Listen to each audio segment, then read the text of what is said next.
welcome to Wine Library TV. I'm your host, Gary Vaynerchuk, and this, my friends, is the Thunder Show, aka the internet's most passionate wine program. And I know I'm reading the comments. You're grumbling about guests, but we're going to guest it out this week. We're ending up with a very important guest. You'll find out in a second why. Well, it's a big statement early. I love it. Yeah. Now the guest is interrupting me, Mott. Maybe I'll get some love. I get drilled for interrupting. For you, oh yeah. I won't let him. And next week we'll come back strong, heavily, all me, all the time. Though Memorial Day weekend, I gotta figure. I'm actually gonna probably tape episodes this weekend, flip cam. That's how I'm gonna probably handle next week, Mott, because I know I'm not gonna be here Monday. So we'll talk about that. I'll see you next week for sure. Don't worry, don't worry. But gentleman here sitting with me today is very interesting for a lot of reasons with Wine Library TV. Number one, I think that Colin here, who is a major part of the team over at Viddler, which a lot of you know is the player that we use, was one of the first people that saw Wine Library TV. Colin, what episode did you find? 7. 7. Episode 7. How did you find it? I don't even know, man. I think, I don't know. I have no idea. You know how you just, like, follow stuff through who knows where? I mean, this is pre-Twitter. So, like, James, you can't talk the rest of the episode. Fine, Colin. Right! All right. No, I don't have no idea. No idea. And at the time, you were running a network. You were involved in a network called 9 Rules, right? Yeah. Is that something you were co-founder of? I can't remember. Nope. Nope. Yeah, I was like the third person. Got it. And that was like a blogging network, right? Like just different blogs. And you reached out and you redesigned. You designed. Wasn't great. You outsourced. It wasn't great. It was fine. No, me and Stickle. He works at Apple. I know Stickle's awesome. I love him. I mean, like you've been a long time. I mean, Colin is the reason that we use Viddler. I mean, flat out. So, you have a lot of DNA in this show's... Oh, absolutely, man. Big fan, but also always try to make it work. Yeah, so we appreciate it. Now these episodes are HTML5, so people can watch this on the iPhone iPad. And the iPad, so that's exciting. Yeah, send in, like, photos or something of people, like, using you on the iPad. Yeah, let's do that. And then Colin will give you $100 for every photo you submit. From Mott's pocket. I love it. Now, you picked a port. I did. Why? I don't know. I've been getting into ports a little lately. Oh, you know what? Do we need to link up the video? Didn't you guys make a spoof with like Eagles jerseys in like 2007 or something? Yeah, Yep. Mott, we need to link that up. Colin, yeah, we got to go to the library to find it. There was like cats in it and everything. It was old school. It was. Why did you pick this port? They asked me like what wine to pick. I said I definitely want to do a port. I've been starting to get into ports lately. Usually not in my range. Like it's a little bit. Some of them are a little sweeter. I would say is a good word. And I'm not a sweet guy. I'm a dry guy, big time. So, recently though, I took a trip up to the Finger Lakes, and somebody had a port there that was just great. And so, starting to get into having a port or a few ports in the cache every now and then. Yep. And whenever I'm in the mood, a little bit of port. How has your wine drinking been going? I mean, you really, you were watching the show because you were getting more and more into wine at the time. Yeah, so. It was right around this exact same trip. I started watching Wine Library TV when I was, let's see, what year would that have been? Because I'm February of 06. Okay, so it might have been like 2 years after I started drinking wine. Maybe, something like that. And I was never into wine, and the thing that exposed me to wine was actually going to wineries, going around and being able to... In the Lehigh Valley, or...? No, mostly in Finger Lakes. Okay. So I would literally be able to drink something without having to pay for it, to know where my palate was, right? Yeah. Go around, $1 here, $1 there, whatever to taste, and then I would know, wow, I really don't like this. Sweet wines are horrible. Right. I would rather drink something dry or maybe a Riesling or whatever. Right. And so that was right around, and then when you came out, it was like, now I don't have to pay, and I get to know what he says about a wine. Yep. So now I don't have to go out and spend $50 to figure out if I like something. Yep. Now I can see if Gary does. And if my tastes aren't exactly the same as his, at least I'll know if it's good or not. Sure. So that's really where it came down to. And so, how about, I know you live out, where do you live? What town do you live in? German, Pennsylvania. It's like 10 miles of like near Scranton, like where the office is shot. So where Lehigh Valley wines have started hitting the scene. Have you traveled there yet? Oh yeah, yep.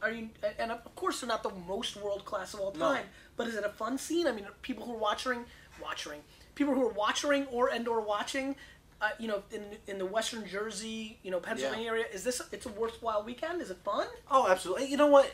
It's fun regardless. I mean, you take your significant other, my wife Eliza and I love to do this together. It's a good day, maybe like a weekend trip, like Memorial Day's coming up, something like that. Do a 3-day thing. But you go with friends, you eat good food on a lake usually or something, have some wine. I don't know if there's anything better than that in my opinion. Yeah, no, I think that's a very good point. Mott, you should take the wife up to Lehigh Valley Wine. I think Mott and I should do a date like that one of these weekends. You know what? Can we do a guys thing? Can be the three of us?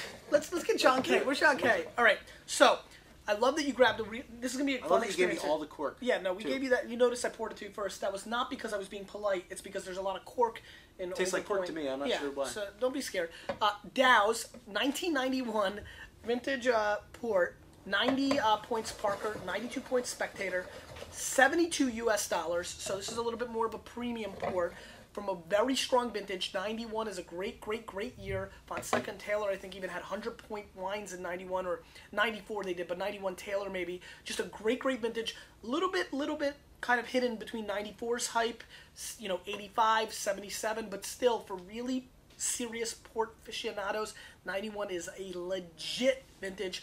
And the fact that here we are 20 years later and still being able to pick up a wine of this caliber at 72 bones is pretty exciting. Now, this was like a $24 wine when it first came out, so there has been some lift in price, but this is a really serious producer, one of the great producers of port, and I'm excited about tasting this with you, Bob. But the rating's from then, not now, right? Yeah, the rating, I bet you if we looked it up, we're probably rated from quite a while. Absolutely, very good point. I think, great job, thank you. Great segue, set me up. Here it is. Older wines get reviewed so late or so early that 5 or 7 years later they become less relevant. You want my glass?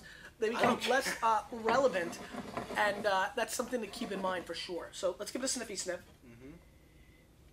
Now, port from Portugal is going to come from Tinto Roriz, Touriga Nacional, some of these kind of varieties. They're going to be. What do you think you're getting on the nose here?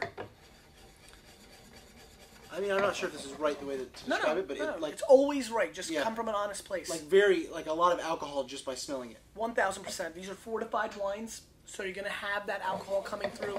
But you're also going to get some black cherry. You're going to get some nuances. There's a raisiny kind of component here that I like. Mm-hmm. And a little bit of a caramel kind of aspect on the back end, I think. Interesting nose. Not as alcoholic as a young port. So that's what starts blowing off as they get older. Mm-hmm. Have you ever had a port this old or older? No. Have you had? Okay. Nope. So if you're scoring at home and you want to text yourself, it's 2010. 85, 77, 63, 70. These are some of the vintages you want to find. 94 is probably a little bit more locatable. So let's give it a whirl, Colin.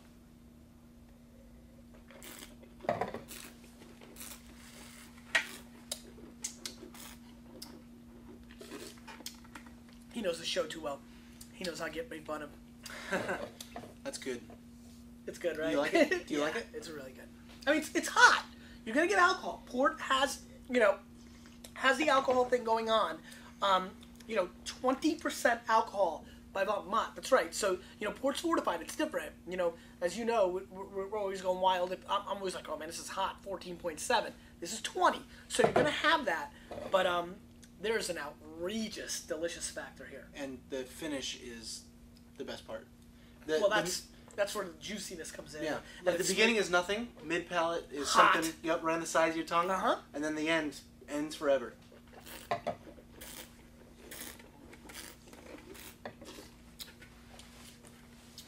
It's good.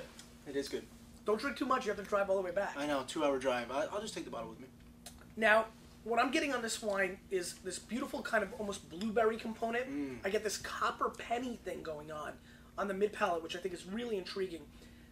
As you guys all know, I'm always very sensitive to heat. There's more heat here than most because the alcohol content. However, context. This is an after dinner cigar or dessert wine. A little bit of cough syrup. Yeah, I mean, no, I think you're right. Like something really creamy. No, absolutely. Yeah. I mean, this is, if you're having Roaring 40s blue cheese fans, take notice.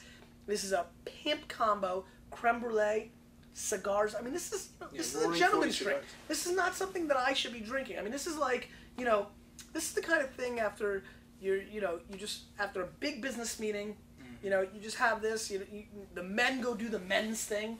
Kind of like when you and Mott go on our Lehigh Valley, romantic weekend. Limo drive. That's right. We'll go limo driving. We'll eat some stuff, but then at the end of the night, you know, when we just go and talk about men's stuff, Yep. we pour a bottle of this. Big stogies, right, Ma? Ma, you like cigars? Mm-hmm. You? No. Have you ever smoked anything? Yeah, but not cigar. How about cigarettes? Like when I was a kid, you know. Yeah. Mott is a huge pot smoker. I can see that. I can see that. Mott, you love cigars?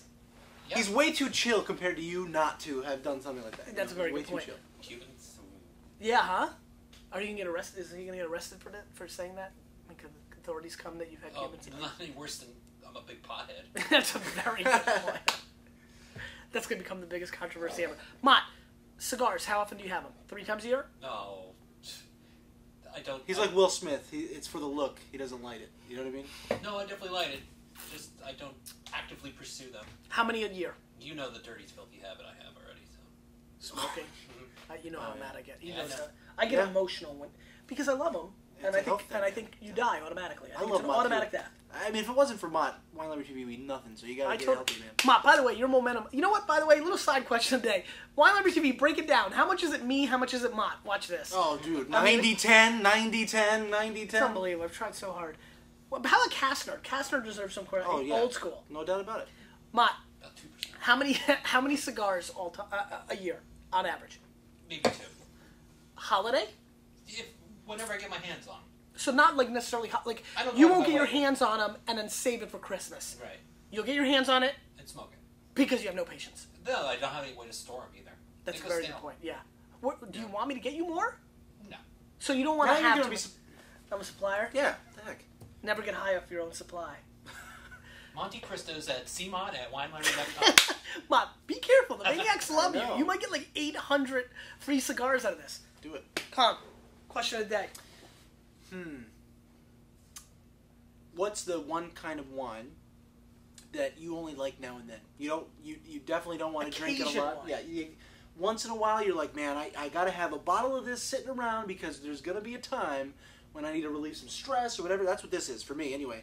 You know, like you said, end of the day, you know, it's not something I'm going to have with dinner at all Yep. or anything. What's the kind of wine that you guys like to have when it's like once in a while? Love it. Thanks, bro. Yep. Great to have you on. You, with a little bit of me, And a lot of Mott! we're changing the wine world. Ma, you're the best.